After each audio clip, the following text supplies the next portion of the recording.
Welcome to the place where we inspire growth through powerful stories of transformation. I am your host and artist, Jessica James, and this is the I Empower Podcast. Have you ever found yourself falling victim to fad diets, counting calories, or maybe you're like me and you've always wanted to eat clean, eat fresh, but you just don't know where to start? Today, we're talking to Alice Smith, a registered dietitian whose passion is helping people in the kitchen. In this episode, she shares with us what led her to this profession and how easy it is to make a lifestyle change one step at a time. All right, let's jump right into this week's episode. I have Miss Alice with us today, aka Alice Approved. You are a registered dietitian.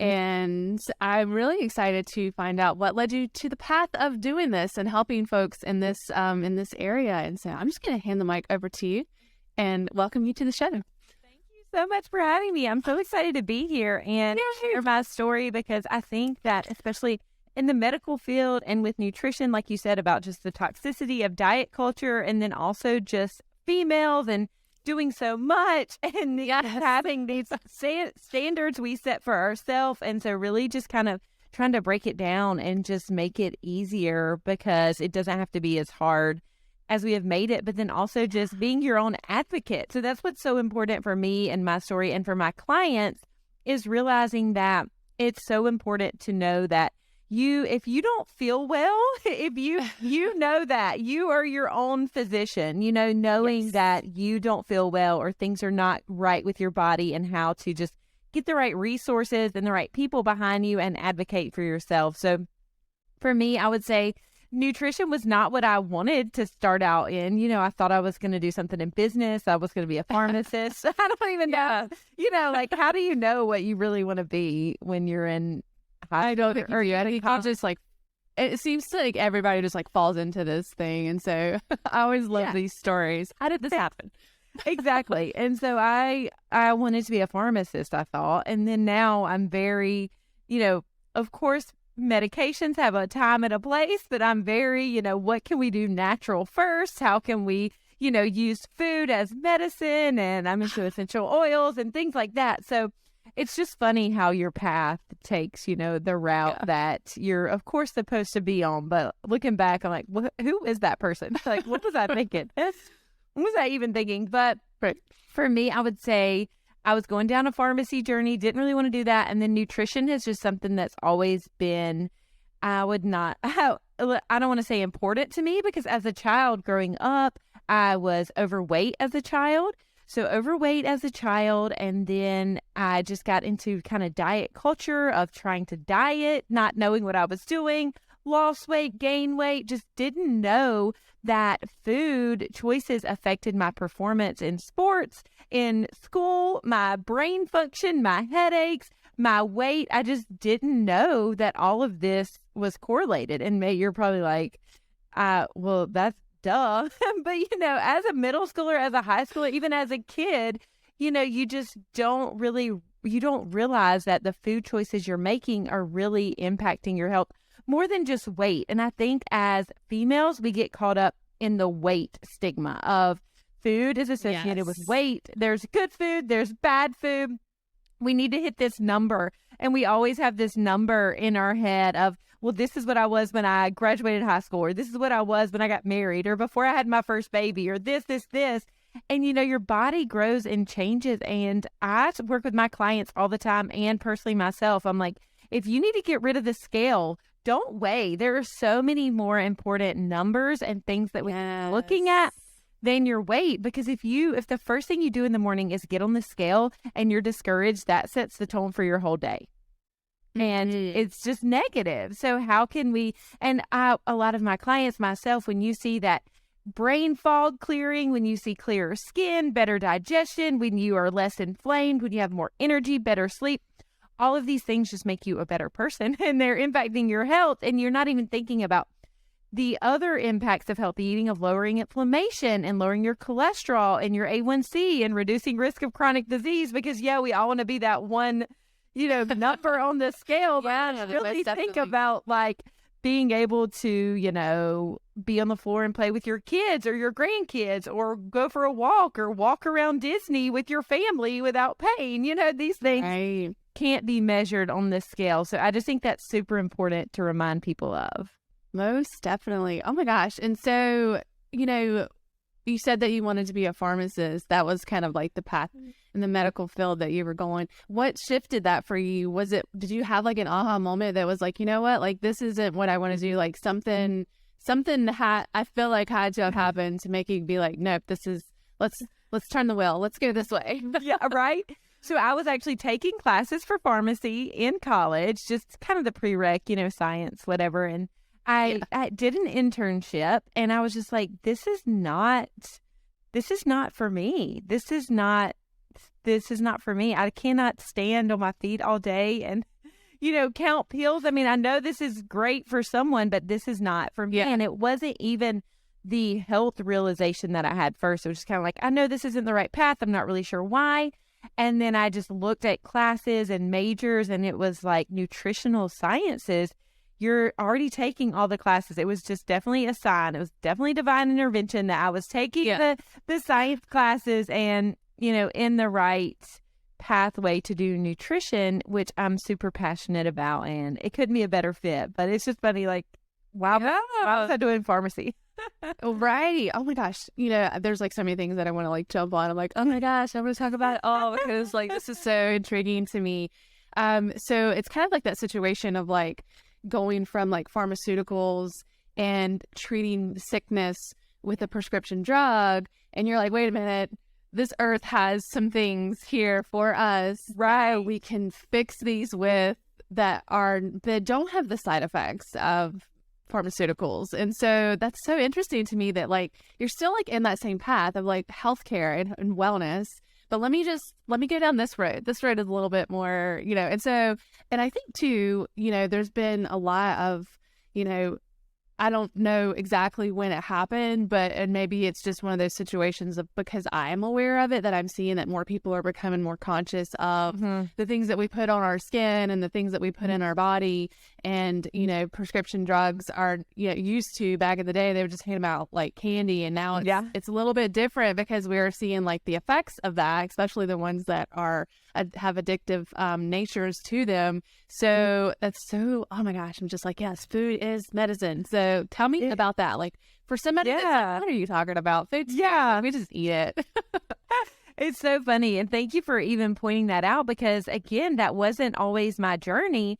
And knowing that food is medicine and especially getting to the root cause of issues. So a lot of times we will think about it like a tree branch, like a tree, and the root are the issues. And then the branches on the tree, the leaves are just kind of the symptoms. And we are trying to just mask those symptoms or just get rid of those symptoms through usually prescription medications. If it's a headache or if it's brain fog, anxiety, depression, weight gain, hormone imbalance, it's like medication, but what's really causing that? What is the root cause? And food is always first. No supplement or prescription medication is going to work as well if you do not have a good foundation of a healthy diet. So that's why it's so important to just think about the different colors in your food and the different vitamins and minerals that they supply to you and just the variety and diversity in your diet. So this is something that I'm working on personally. And I urge my clients to get different food at the grocery store. So I'm sure you're like me and you just buy the same things at the store, right? It's like, this is on my list. This is what I get every week. We're out of this, grab this.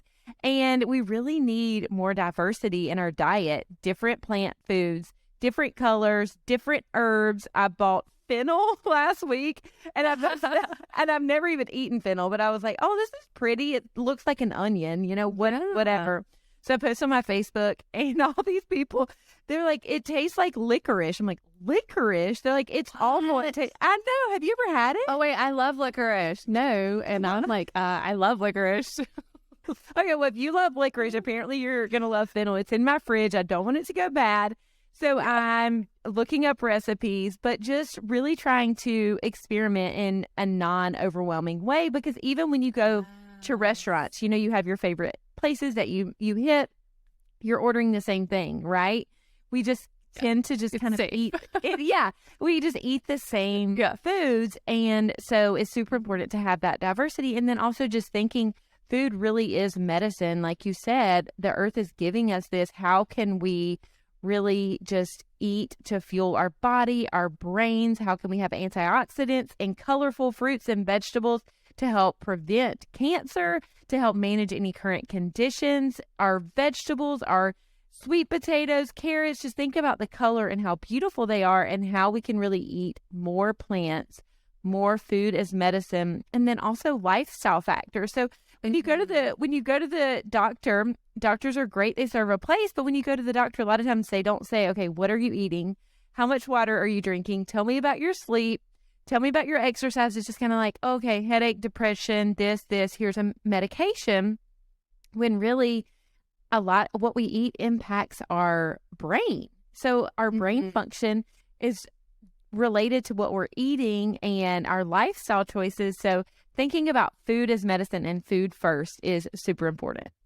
Yeah, I'm so glad that you said that about the brain, because I had this profound moment. It's been a few months ago. I suffer with depression, or I don't say I suffer, I live with depression. Yeah. So sometimes I have these moments, like it's almost like cycles, like I'll be okay for a while, and then I'll go through these months that I just feel like blah. And like, I think I've talked about it before on the show that I've struggled with suicidal ideation before too. And so I went to my chiropractors, which is where I learned a lot about nutrition and a lot of the things that you say, with food being medicine. They were highly educated in that field, and we talked about it a lot when I worked for them years ago. But anyway, so I go in and I'm just telling her, she's like, ask me how I'm feeling. I'm getting my adjustment. And I'm like, I'm talking to a therapist and we're discussing going on psychotropic medication because of where I am mentally. And she made the mention to me. She was like, well, how hydrated are you? Like, how much are you drinking your water? Like, are you staying hydrated? Like, how's your diet? And I was like, well, I don't drink sodas and things like that. And she's like, okay, but if you're not feeding your brain and it's not getting the nourishment that it needs, then it can't work properly. And I was just, what? Yeah, right. I didn't even think about that. Like, no, I have been skipping, because a lot of times one of the symptoms of depression is you lose an appetite. And so it's harder. You always kind of have to force yourself to eat. And so I was skipping like breakfast, and sometimes I would skip lunch and I would only eat, dinner. And, I'm thinking to myself, oh my gosh, if I'm not like, you always have to force feed yourself. But if I'm not like giving my body what it needs, like, of course it's not going to work. It's not going to fire on all pistons or work properly. So I'm really glad that you mentioned that, because that I wanted to share that and say how important it is that we are hydrated, and, as well as nutrition, like how we are, feeding our body and feeding our brain. Exactly. I'm so glad you said that too, because our brain is mostly fat and water. And we all went through the 90s craze. I know personally, I did Weight Watchers and counted calories and points and all of these things that just set you up for failure in the long term. It doesn't teach you how to eat. And that's why I don't ever want to count a calorie again. I don't want any of my clients to count a calorie again. It's not how our body works. And so your brain is fat and water. So when we were going through the fat-free craze, and some people still are, of restricting fat, like what? Yeah. That's what your brain runs on. So if you're dehydrated and you're not eating enough healthy fat, then your brain is not going to function properly. So I'm so glad you got that information and education, because you don't know what you don't know. And life is so busy, and we've all got so much going on, and we're just buying the same things at the store. We're preparing what's fast. We're grabbing what's, quick and easy. And until you kind of have an aha moment of, wow, what I'm doing is negatively impacting my brain, my thoughts, my mental health. And for me too, it was sleep. So I didn't really realize that how important sleep is, and your circadian rhythm is so important. And one thing you can do is get morning sunshine. So I try to just stand outside and just be out in the sun for just a couple minutes in the morning, and it really helps you sleep better at night. So just these small things that are a lot of times free, right? Walking is free, sleep is free, movement is free, drinking water. These things it doesn't have to be expensive. A lot of people think a healthy lifestyle or eating healthy has to be expensive, but you just have to be a little more mindful. And it's these small things that seem insignificant that really add up to the big results. Yeah. Oh my gosh. Somebody made a comment or like shared one of those like statuses on Facebook, and it was talking about whoever said that eating at home was less expensive than eating out was lying. So basically it was like that whole, you've probably heard it. I'm sure you've heard it. It's more expensive to eat out than it is to eat at home. There's a lot of people that have like, there's this whole discussion of like, okay, well, no, it's cheaper to eat out. And I'm like, well, first of all, like we don't eat out hardly at all, especially fast food anymore, just, trying to be money conscious. But yeah, like, like I remember when I used to be able to go to McDonald's and you can get a burger for like $1 and like maybe you could eat for $5 like 10 years ago. But now, a meal is at least, especially if you're getting a drink, because a lot of times they're not included anymore, is like $10 or at least $8, and that's expensive to me. And if you give me $8 and I go to the store, like I'm gonna, and it may not include meat because I know that meat is more expensive, but like I can show you a meal for $8 that will feed a family of 6, and you'll still have leftovers. So tell me, this whole battle with like the price it being an issue. A lot of people, that is, when we think of healthier foods, we think of more expensive. So tell me, like, if someone's like, yeah, I want to do this, but like, I don't know where to start. Like, what can we do to change that? Oh, I love that so much. So really, when you're thinking about eating healthier, instead of thinking about paleo, keto, Weight Watchers, calorie counting, macros, et cetera, et cetera, et cetera, et cetera. And just think about, and for me, I was looking at dieting the wrong way. And I don't want anyone to diet. It is a lifestyle.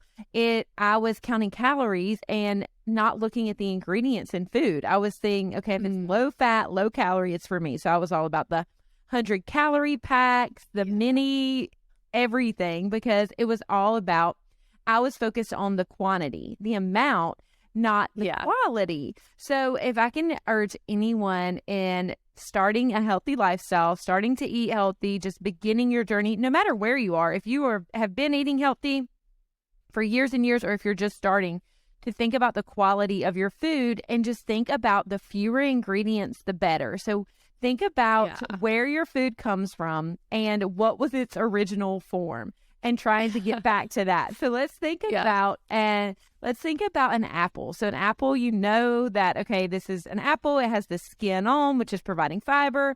Bag of apples, $3 for a whole bag, apple. And then we get to apple sauce. So you still know that it's from an apple, but it's, been processed a little bit. And then we go to apple juice. So then we're just really sweet. We're just getting the sugar. We're not getting, the fiber or anything. And then you go to an apple pastry or streusel, and it's kind of like, okay, that's not really an apple anymore.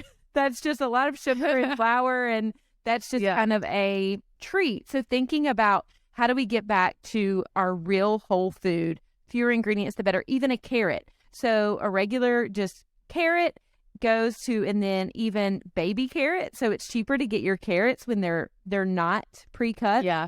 And then we go to veggie chips. So now we're at a veggie chip, which is just a potato chip with inflammatory oils. And so how do we get back to that carrot? So when you go back to the least processed, it's healthier, but it's also cheaper. So think about a bag of whole carrots, much cheaper than a bag of veggie chips. A bag of apples, much cheaper than, apple pastries or streusels, etc. So just thinking about, how can we start with the fewer ingredients, because it's going to be a lot cheaper. Even a bag of potatoes is much cheaper than potato chips. So it might take a little bit more time, but even a canister of old-fashioned oats is going to be much healthier and much cheaper than your flavored instant oatmeal. So how do we get back to those basic, the fewer ingredients, the least processed really is healthier and cheaper. Yeah. And so it's almost one of those situations too, like, we've gotten into this, I think it started like in the 50s when, I hope I'm not misquoting history incorrectly, but like when the women had to start going to the factories and home-cooked meals, that's where a lot of the convenience food started to really become a thing. And then it's just insanely progressed from there. Like, now you can get a peanut butter and jelly sandwich in the freezer section, so you don't have to like make it yourself. Right. But that's what makes me think of is like a lot of the things is convenience, and it's because we are in this fast-paced world, in this lifestyle where we go, and a lot of times, it can almost, if we change the perception of, yes, maybe preparing your foods are going to take a little bit extra time than it would be to like pull it out of the freezer and toss it into the oven or in the microwave or what have you. Or, those pre-cut vegetables are a lot faster, but you can also look at it as the opportunity to, it's self-care. What can I do for myself? I need to slow down anyway, so I'm going to slow down and cook dinner tonight. Or I'm going to slow down and make myself a snack that's actually healthy. My body's going to thank me. My mind's going to thank me. I think it's an overall, like, embracing the whole, experience and not looking. I love that. I don't have time. I need to just grab that. So I love that. Yeah. So I love that so much. And even thinking about mindfulness when you're eating, just the importance of your digestion and being mindful is important for your brain health. So I love that self-care aspect of even cooking and preparing your own meals, of thinking about taking care of yourself. And then there are some great freezer options and canned. So it doesn't always have to be fresh. There are great canned options and freezer options with veggies with no additives that you can have when they're not in season. You can always have veggies on hand. So even thinking about how can you flip convenience to be healthy. And a lot of times, again, we're just busy and you're doing what you're always doing and you're just not thinking about it. So just rethinking your grocery list, looking, saying, where do I have vegetables? Are there any vegetables in my life, in my diet? How can I add those, and what's going to be the best option? Yeah, because the saying that I've heard is the more colorful your food is, the healthier, right? And I mean colorful as in like colored ketchup or whatever, right? Like actual colored food. Yeah, you're absolutely right. The more colorful, the more nutritious. So that's why it's super important to just look at your plate. And if it's, chicken, potatoes, mac and cheese, and bread, we've got a lot that's really bland. How can we add, sweet potato, carrots, spinach, broccoli? How can we add more color? Yeah, I love that. And also too, like just the whole experience, like when COVID hit, that was the big change for me and my husband. I was very much, he worked out of the house. I worked in the house. So a lot of times I wanted to get out of the house when he would come home from work, right? Go out to eat. And so, and he always wanted the opposite because he'd been gone all day. And so it was always this like, I don't want to cook. I'm going to go out to eat. But then when COVID hit, it like forced us to stay home and do new things. And so that's when we really started to embrace the whole cooking at home experience. Not only did we save a ton of money by doing that, it also was just, it was a great bonding experience for the two of us. A lot of times we would do it together. But then it also was fun. Like I thought it was fun. Like let me go on Pinterest, find me a cool recipe. I've got this and this. What can I make out of it? And a lot of times it gives you the opportunity to get really creative. And so I just feel like the whole experience in itself is great. And I just wish that people would see that they're, a lot of times it's intimidating. I grew up not being a cooker. I always, when I married my husband, I told him, I was like, I'm not a Susie homemaker. I'm not a Betty Crocker. So like, don't expect it. But, a lot of it was just, not giving myself permission to explore and to try new things and, to mess up recipes and not be very good. But like, that's the whole, it's really fun if you take the time. And there's a lot of recipes out now that literally like 30 minutes. Yeah. And so tell me like what your advice would be for that. Do you recommend meal planning? Like, how do we get over, there's so many humps that a lot of, things come with changing our lifestyles and changing our nutrition that we feel like we got to get over. And I feel like time is definitely one of them.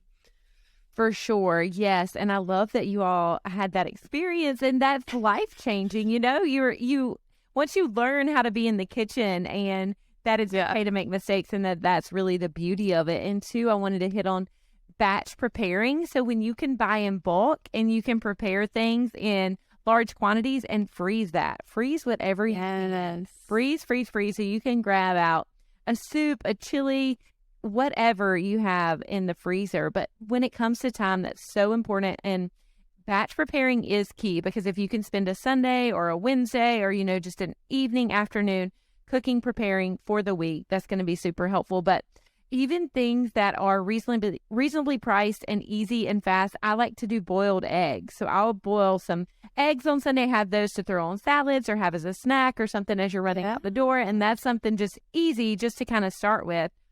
And then thinking about having salad ingredients in the fridge. So just adding a salad to dinner, even if you have to order something in, adding a salad to that, just having those raw veggies in the fridge ready to grab. Now, if you overdo it and you fill your crisper drawer full of veggies with great intentions and then you don't prepare them, then that's going to be a waste of money, which we don't want. Yeah. So that's why it's important to start small and be realistic okay, let me start with just one vegetable this week. Let me start with doing boiled eggs, and let me get some sweet potatoes. Let me get some bell peppers, and even things like little guacamole. I love the little guacamole individual cups. So those are great to grab and have on the go, and you don't have to make your own. So just bell peppers and guacamole, boiled egg, and some nuts is a great snack, a great addition to lunch. So it can be convenient, but also super nutritious, and that's super colorful too. Yeah, such great advice. Oh my gosh. I feel like I'm already like, what else can I change? What else can I do? Yeah. So you had mentioned before, the fad diets and not living in a diet world. Diet culture is definitely kind of taken over, especially, I feel like it just progressively gets worse. Like, I can say now in my time, I'm a millennial. And so like what we experienced in like, early 2000s. And then there are, other folks who, experienced the, I know that Weight Watchers was a big thing when I was like young, like in my early 20s. I remember, or now I want to say that there was another, like there was an actual like building down from us that people could go into, and it was like a club. Mm-hmm. Curves was one of them. Oh yeah, Curves. Okay, so Curves was more exercise. I think they exercise. Okay, nutrition too, but Weight Watchers, Weight Watchers is still a really big. It's still and they have kind of revamped, so it's a thing for sure. So, what's your opinion? Because you mentioned earlier in the show, like throughout that scale, if it's causing you, any discomfort or not starting your day, causing you to not start your day out positively. If you're looking to buy or sell your home this year, I've got the girl for you. Jennifer Hollowell is the mastermind behind Jen Hollowell and Company and the sponsor of this week's episode. I have had the pleasure of getting to know Jen, and let me tell you, she is one of the most passionate and knowledgeable real estate agents I have ever met. With over 15 years of experience, Jen has helped countless families find their dream homes, and I am so grateful she is a part of this project. Jen has a background in marketing and customer service, so she knows exactly how to make the buying and selling process smooth and enjoyable for her clients. And with an eye for art and architecture, Jen is able to bring a unique perspective to each and every transaction. So if you're thinking about buying or selling your home, I highly recommend you reach out to Jen. And once again, a big thank you to Jen with Jen Hollowell and Company for sponsoring this week's episode. Like, what do we do if we're like, I know maybe I'm unhealthy, like I feel, because, a lot of times that number is not necessarily an indicator of whether you're healthy or not. Right. So like, what do you do? Like, what do we, like food? Because you think of diet. Well, I need to feel better. I need to do this diet. So like, where do I start? Yeah. Yeah, I love that. And the reason a lot of the fad diets don't work or don't last is because you're cutting something out that's not sustainable, whether that's fat or meat or carbs, and our brain needs carbs for energy, so that's just not sustainable. And when it comes to a lot of the fad diets like the Weight Watchers or like the counting the macros, the points, the calories, it's just focused on quantity, and you're focused on how much can I have? Okay, well, if I have, we'll just say 1,500 calories a day or 20 points a day, you can fill that however you want. Well, you can easily fill that with, crackers, chips, cookies, soda, candy, pizza, French fries, and you may lose weight because you're eating less food, but you're not nourishing your body. And a lot of times in our culture, we are overfed and undernourished. So we may be eating a lot of food, but we're not getting the vitamins, the minerals, the protein, the fiber, the hydration from water that we need. So when you focus on just the quantity of your food, it's not going to get you results, and it's not going to be sustainable. So that's why the quality is so important. And I like to eat a lot of food. So I like to eat vegetables because I don't want my plate to be just this little lean cuisine portion of that's not visually appealing, So more vegetables, the more food you can have, and thinking about the quality. So when you think about vegetables at your meals, lots of color. When you think about healthy sources of fat from avocado, olive oil, nuts, seeds, coconut products, salmon, tuna. Think about healthy carbs like your oats, your quinoa, even rice and potatoes, your starchy vegetables. Think about those things. And then also thinking about fruit as a starch too. So fruit is wonderful. So thinking about protein, it can be meat or it can be eggs, it can be tofu, it can be beans, lentils. So thinking about a variety and a balance, and how does that look? How are you getting in everything you need? And it doesn't have to be fancy. It doesn't have to be this beautiful meal. I like snacky type things you can grab: veggies, hummus, guacamole, boiled eggs, nuts, dried fruit. You know, dried fruit can be something great to have on hand when you haven't been to the store or when your favorite berries aren't in season. And so thinking about the color and the variety, always adding healthy fat, veggies, having a source of protein, not restricting carbs, having carbs at your meals, but thinking about just a balanced plate that includes all of that in great balance. Yeah, I love that. I love that you're saying all that, because that's like, a lot of people feel like, oh, I got to cut this out, I got to cut that out. And it's just, like you said, just having a balance of that. Like, no one's telling you, and you can correct me if I'm wrong, don't eat the cookie. Like, you can't have a cookie. Right. And that's the thing too, is why, are you nourished? Are you getting, a lot of times we grab the sweets, we grab the iced coffee because we didn't have a good night's sleep. We're not well rested. We're not hydrated. A lot of times we think we're hungry and we're really thirsty. So are you mildly dehydrated and you think you're hungry? So there's so much to it, but all these things are just small things that you could even just think about right now. If you're listening, just think, okay, how much water am I drinking? How? And the ultimate goal, this might scare you, is half your body weight in ounces of water every day. So if you weigh 150 pounds, 75 ounces of water. If you weigh 200 pounds, 100 ounces of water. Oh my gosh. So I know I don't drink enough. My husband tells me all the time. He's like, it's amazing that like you're even, because you should be like a, think about a mint of plants and like how a plant would look if they didn't get the water they need. all shriveled up. All shriveled up. But yeah, so how, for someone who struggles like myself, like I can drink a whole pot of coffee, no problem. Right. But for some reason, and I'm not even like a heavy, like I don't drink sodas or anything. I just don't drink. Like I just don't feel thirsty. So how would do you just like force yourself? Like how do you get to that point? And plus I don't like to, this is going to be like TMI, but I don't like to pee a lot. And so I know that's one of the reasons why I'm like, well, because when I was pregnant, I was peeing all the time. And I'm like, I don't want to be, I was drinking a lot with being pregnant because I'm mindful. Someone else's body I'm working on. Right. But for myself, I'm like, I don't want to drink because I don't want to have to go to the bathroom all the time. I know that is such a struggle. And it's funny you say that, because a lot that you're not the only one that feels that way. But it's easier when you start drinking just a little bit more throughout the day. So instead of being like, oh my goodness, it's 8 p.m. I haven't had enough water. Let me chug this water. And then I'm going to be up going to the bathroom all night. Right. So even for me, I have just hot tea right here. So hot tea is great. That's something to add a bit of flavor.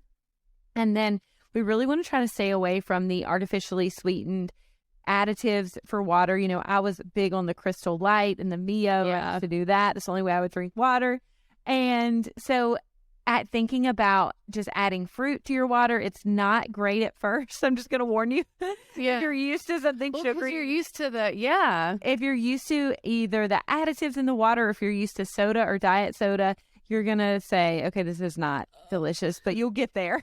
If I got there, you'll get there. Yeah. And I was doing 7 or 8 diet sodas a day. This was years ago. I was only drinking water with Crystal Light, and I thought that it was fine, because the sodas were diet. They were sugar-free. They were low calorie. So I didn't know that the artificial sweeteners and sugar alcohols were damaging my gut and my brain and my health. That were setting me up for wanting something sweet throughout the day. I had no clue that there was a correlation there.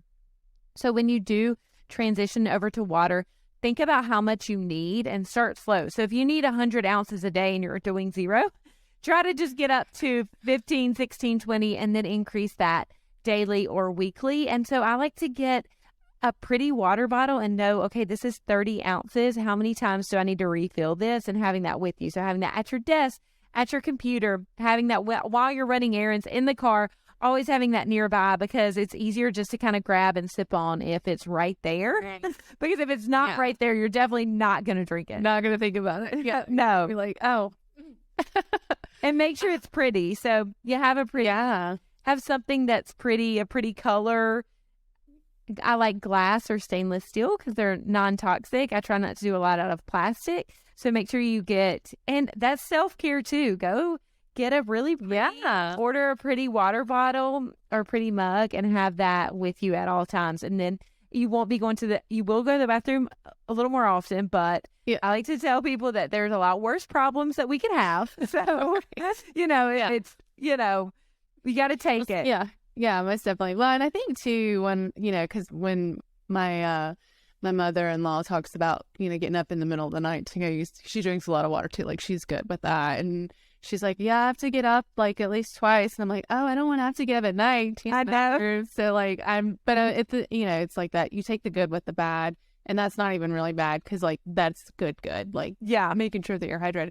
But my husband also made the mention too. He's like, but once you actually have a hydrated body, like, your body's going to, it's like, it's going to retain it. It's not going to just run through you. Like, right now it's like almost like, again, here's with the plants, like, metaphors, like, you have a plant that's like really dry and the soil's really dry. When you water it, just kind of like goes through the pot and it doesn't like retain any of it. And so that's probably kind of like how, you can tell me if I'm wrong. My body's like, oh, wash it out. But like the more you do it, the slower you do it, the more consistently you do it, it's going to soak it up and soak up what it needs. And then, that sort of thing. So you're so right. So I love that metaphor. I love that. And I love plants. So think about it. May be a little more difficult at first and you may be running the bathroom more at first, but it will level out. Yeah.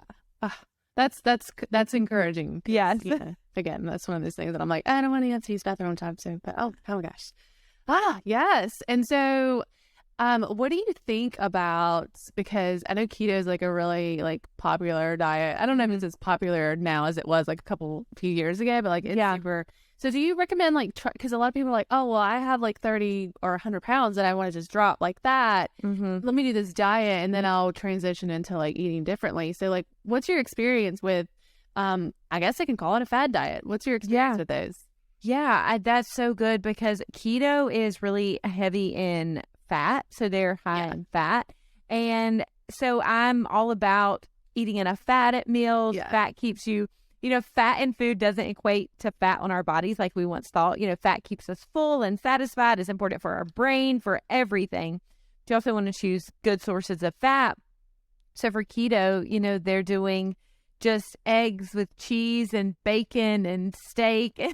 And there's just no balance, no vegetables, no healthy carbs. So it's just not sustainable. And the problem is that I see a lot is, people will drop 20 pounds, but then when they go back to eating normal, they'll gain 30. And so it's like, that's like you make 2 steps forward and then 10 steps backwards. So I do think that a kickstart, a reset of some kind. So I had a coworker several years ago. I didn't think I was addicted to sugar because, I just didn't, right? Right. I was drinking my 8 sodas a day. I was putting 7 packs of Truvia, the sweetener, in 1 bowl of old-fashioned oats. Yes. Oh, my gosh. Yeah. Yes. So, that's what I was doing. But, I thought it was old-fashioned oats. It wasn't the instant. It was Truvia. No. And I could drink water without having Crystal Light in it. So I loved milk chocolate and Reese cups and Heath bars, all of the just delicious milk chocolate. So I had a coworker who said, let's do this 10-day detox. And I was like, okay, whatever, whatever. I'm not addicted. I'm on board. Yeah. I'm not addicted to sugar, but it was a sugar detox. And I'm going to tell you what, it was the hardest 10 days because so the little things that have so much sugar that you don't realize, and sugar is a drug. So sugar hits the same receptors the same receptors in our brains that drugs and alcohol do. So it's not a lack of willpower that you 10 cookies or you finish off the half gallon of ice cream. It's biologically addictive.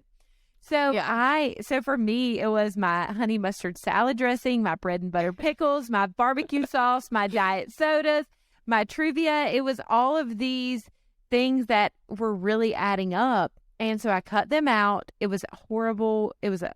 And it's crazy because my fingernails changed. Like I had these spots on my fingernails and then they were going away and my fingernail growth was different. Just little things that were insane. So it changed my life because I thought I was a healthy eater and didn't realize how sugar and artificial sweeteners were just wrecking my health. So I created this 10-day sugar detox program when I worked for the hospital system, and it was 10 days without sugar or artificial sweeteners, and it was awesome. It was called the Sweet Retreat. There were over, I think it was like 10,000 people that actually did it virtually. Wow. It was amazing. And fast forward, several years now, I work with my clients and myself personally, knowing that sugar is one of those things where it's really hard to just cut back on because it's in everything. It's in your oatmeal. It's in your coffee creamer. It's in your salad dressing. It's in your barbecue sauce. It's in the flavoring on your pork tenderloin that you're buying in the store. It's in your chicken tenders. It's in your mac and cheese. It's in the yogurt. It's in the applesauce. It's everywhere.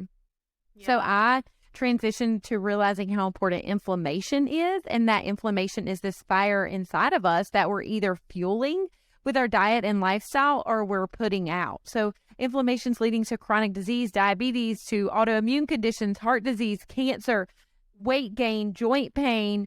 All of these things is what inflammation leads to that we all want to avoid, right? None of us wants any of that. So it's not only the sugar that's causing that, it's the inflammatory foods too. So I developed a 15-day reset, Eat Clean for 15, that I walk my clients through, and I personally do. And you'll have to do it with me next time. I'd love for you to. Yeah. So it's 15 days of clean eating, which I don't want that to be intimidating. We don't count a calorie. We don't count a point. But that is just a reset to realize, oh, wow, I had to realize how addicted to sugar I was by cutting it out. So it's meant to be a reset, but a launch pad to kickstart this healthy lifestyle of transitioning to a higher percentage dark chocolate, to having a healthier option in your coffee, because you don't think about, okay, if I'm doing this cinnamon swirl vanilla latte creamer. Tastes amazing. Yeah, every morning, what is that setting my day up for? Is that setting me up for sugar cravings, for a sugar crash, for an afternoon nap? What is that setting me up for? So until you really cut out added sugar and just go towards natural sugar and fruits and veggies and dried fruit and really getting in a lot of water and healthy fats, you don't know how addicted to sugar you are. And that's obviously from personal experience. Right. So that is what I personally work with myself and my clients, of just a reset to just understand how to choose real food, how to pick whole foods, how to do it on a budget, and thinking about incorporating healthy carbs, like we've mentioned, because carbs are super important. It's just how many are you eating and what are you choosing? And I have a lady who's in the program right now on day 8, and she stopped 3 of her acid reflux medications from eating real food. Yeah. And another lady was like, I just didn't know that I just put Splenda on everything. Didn't realize additives in peanut butter and coffee creamer. It's just everywhere. So it is everywhere. Yeah. That's awesome. I'm so glad that you're saying that too, because I can relate to the sugar addiction. Yes, it's real. It's real. And I want to say, you mentioned that the addictive natures of it, it's like heroin, very one of the strongest ones. So trying to come up, don't feel bad that you're going, you literally feel like you're going through withdrawals probably. I'm sure when you do that, you reset. do. It's, I'm sure it's not an easy thing because it is an addictive thing. And so when you take it away, like your body's like, oh, no, no. And then also a lot of it's mental too, because, I can relate to that. When I was pregnant, I was playing with gestational diabetes. I was on there. Like I knew I was testing my sugar, my blood sugar before. Wow. So I was definitely diagnosed with gestational diabetes with my first child. So I knew that with my second child, I was going to have that higher risk. And so, I was, in the beginning of the pregnancy, I was like, I'm going to eat all this stuff because, like, I know I'm going to probably have that. So, like, let me just get it all out of the way. And, like, the closer we got to the point of when they do test you, I can't even remember what week you are, but I was checking my sugars and it was high. And it was like,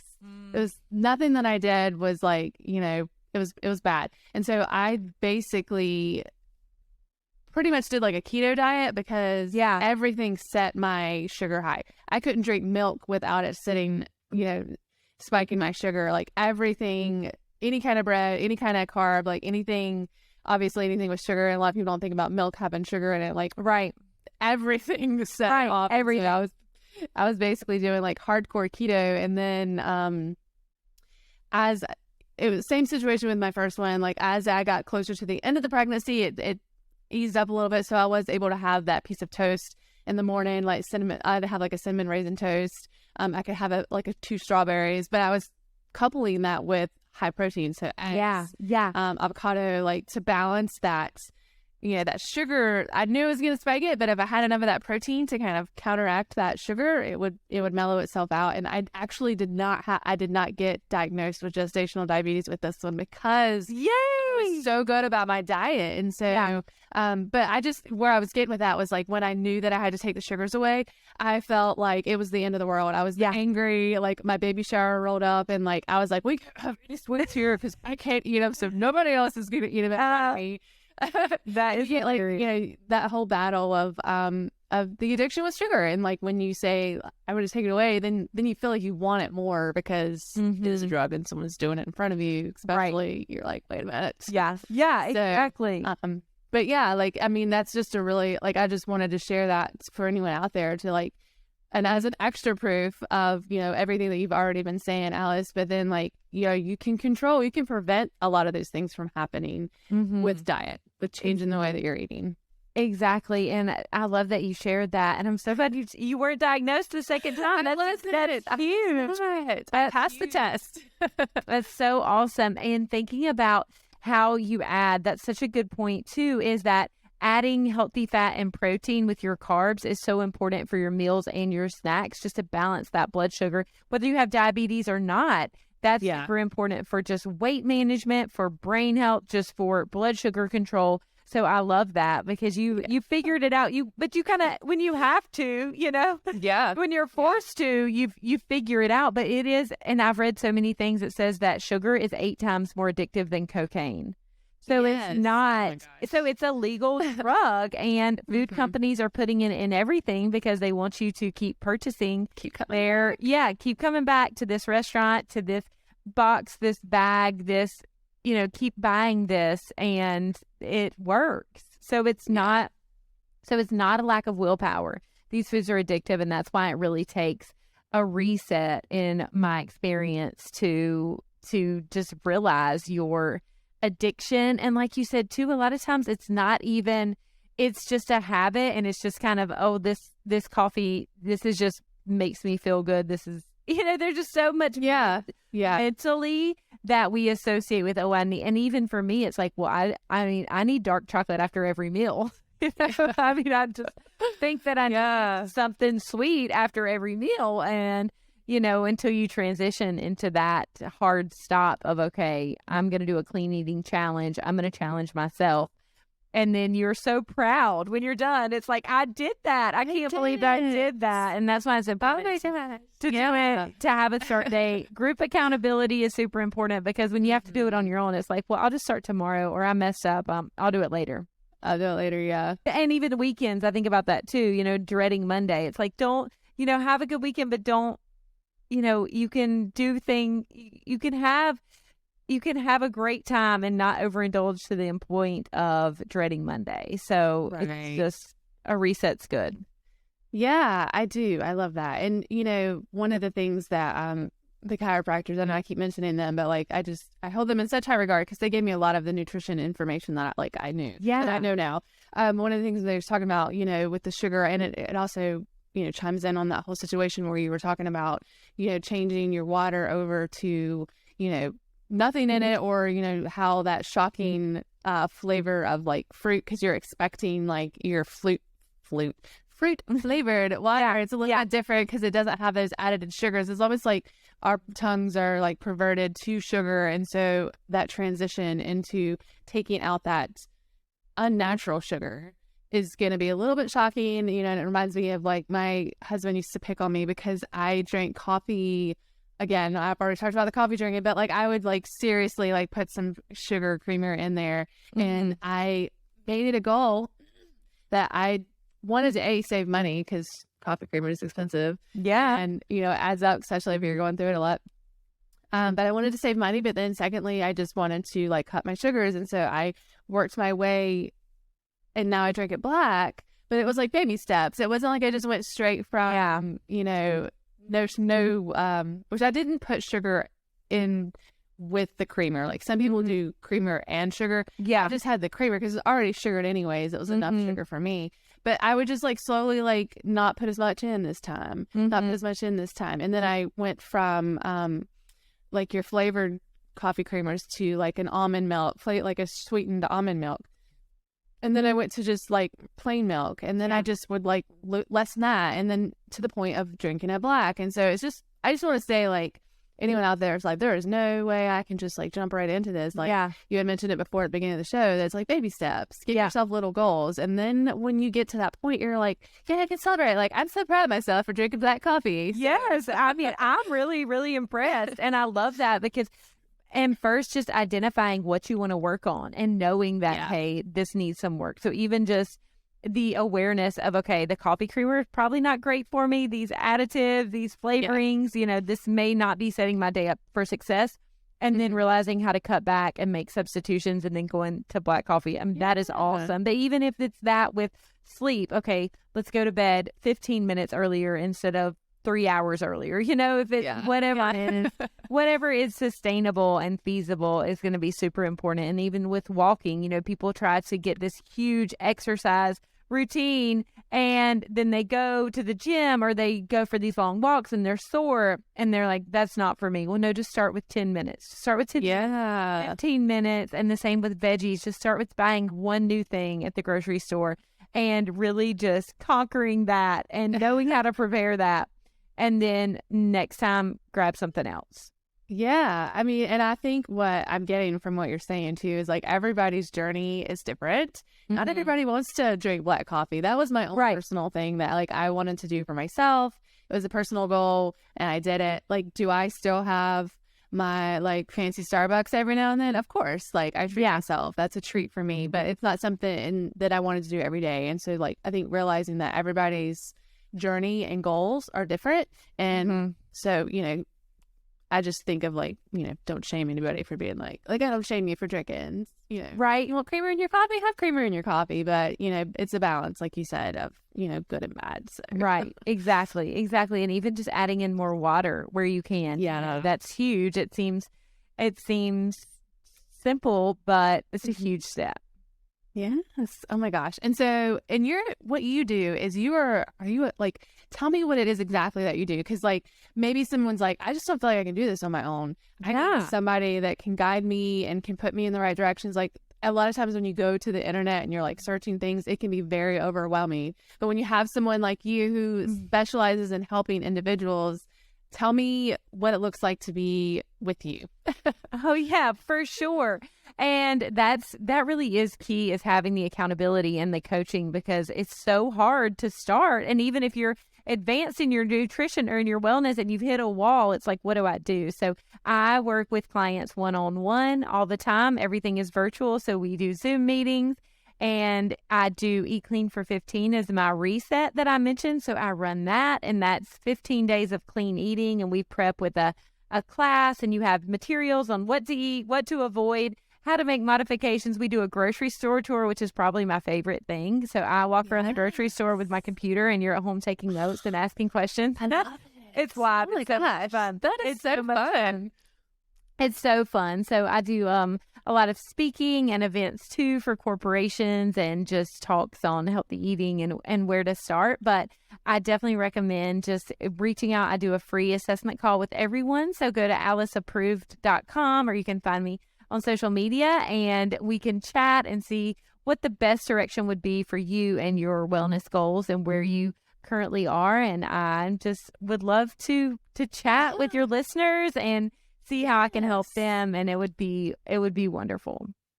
Awesome. And yes, I will make sure that I link all of that in the show notes for you guys, so you can just click right there and get in touch with Alice. But yeah, before you go, because I feel like I could honestly talk to you. We could go on forever, but yeah, your time is precious and you're helping lots of folks. So I just have a couple questions that I like to ask my guests. So if you're ready, we'll jump right into that. What would be the best piece of advice that you would give a younger version of yourself before when you were like, I don't necessarily know that you were in a struggle, but like, maybe when you were just trying to navigate yourself into being where you are today, what would be the best piece of advice that you would give yourself?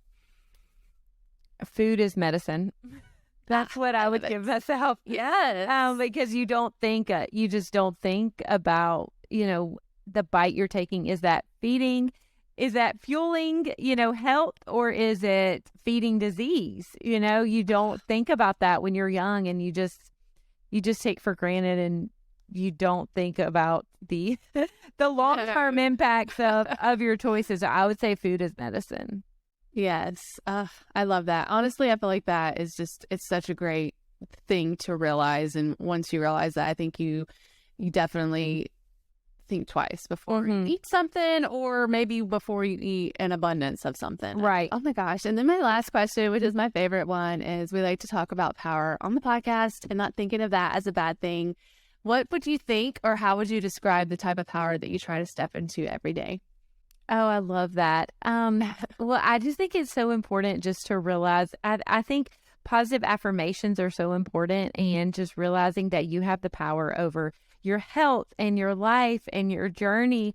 And it can just be so easy to feel knocked down by comparing yourself to someone on social media, or someone that's doing more than you, or all of these fake standards that we set for ourselves. So I think it's super important just to really embrace your own power and know that you were given gifts and talents that no one else was given, and that you're here for a reason. It's so important to just share your journey. That's why I love what you're doing. It's just to help. It helps others.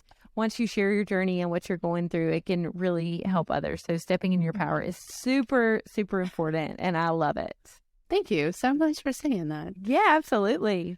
Oh my gosh, Alice, it's been an absolute honor having you on. I can't wait to see what happens for you in the future. I know you're helping lots of folks. And of course, if anyone is interested in connecting with you, again, those links will be in the show notes. So just check that out, and you can give her a follow on Instagram. And I think Facebook too. You have a Facebook.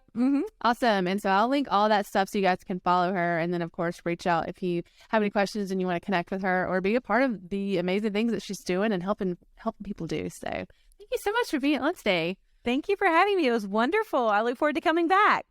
Yes. Thank you all for supporting us with your listen today. I want to thank my guests again so much for sharing their powerful story of transformation with us. If you're interested in connecting with them or giving them a follow, I have linked all of their information in the show notes below for you. If you personally felt connected to today's story and you would like to check out the art that goes along with it and purchase a limited edition print copy of that as your own reminder to step into your power, you can do so on our website at iampower.club. Don't forget to follow us on Instagram, TikTok, and Facebook at I Am Power Club. If you liked this episode and found value in it, please let us know by giving us a like or sharing us with a friend. And of course, don't forget to subscribe to our channel so that you don't miss next week's episode of I Am Power. See you then.